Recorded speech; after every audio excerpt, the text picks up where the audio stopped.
tragic death of a mother and her baby boy during an at-home birth has led to questions about regulations over midwives. So a woman who had a horrifying experience with the same midwife tells the News 4 Tucson investigators she feels the deaths were preventable.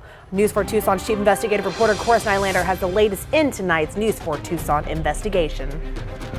Well, after the tragic deaths of the mother and baby, the state took steps to try and revoke midwife Sarah Kinkowitz's license. In a settlement conference last month, she agreed to give up her license, but several of her former clients feel that's simply not enough.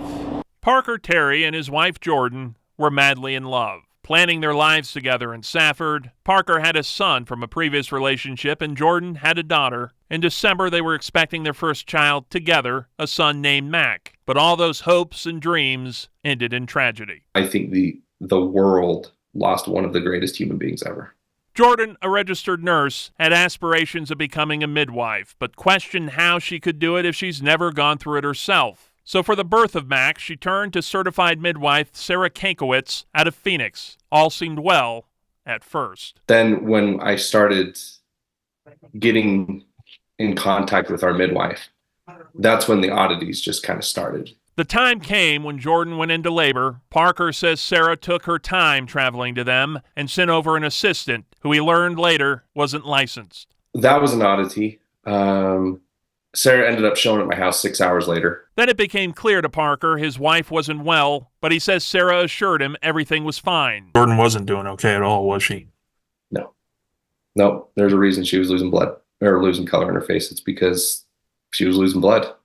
You know, what we learned later was a uterine rupture and she was internally bleeding. He made the call to take Jordan to the hospital, took her himself, but it was too late. Jordan and their son Mac died. Parker's whole life forever changed. I wouldn't wish this on anybody. The Arizona Department of Health Services started investigating Sarah and found she failed to do necessary vital checks and to enact an emergency plan in time. Parker's grief turned to anger when he discovered a history of repeated issues. Sarah had previously received 5 civil penalties and failed to submit necessary paperwork for over a dozen clients. The state initially fined her over $4,500, but reduced it to just $75. She kept her license. And had the state suspended Sarah's license and said, we think we have a bigger problem here, clearly, I think Jordan and Mac would be alive today. Heather Flowers has been sounding the alarm on Sarah for years after she and her daughter nearly died during childbirth under Sarah's care back in 2020. She filed a complaint with the state, which found multiple citations against Sarah for not checking Flowers' vital signs, downplaying her laceration, and for not taking her to the hospital when she was supposed to. To this day, Flowers says she suffers health issues as well as her daughter. The fact that I know,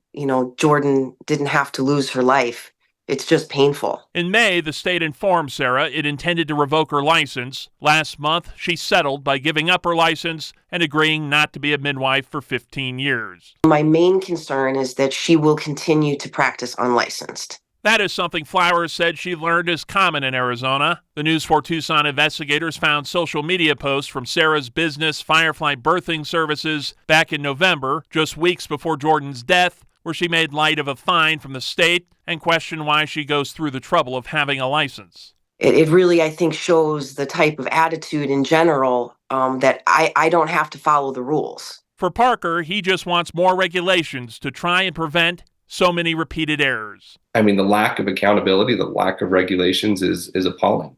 And the News 4 Tucson investigators made several attempts to reach out to Sarah Kinkowitz for comment, but we did not hear back. Reporting from downtown Tucson, Cora Nylander, News 4 Tucson. And you can view Kinkowitz's history of citations for yourself. Just scan the QR code on your screen you see right there to be taken to our investigators page on our website. And if you have a story you'd like the News 4 Tucson investigators to look into, email us at investigators@kvoa.com or call our tip line at 520-955-4444.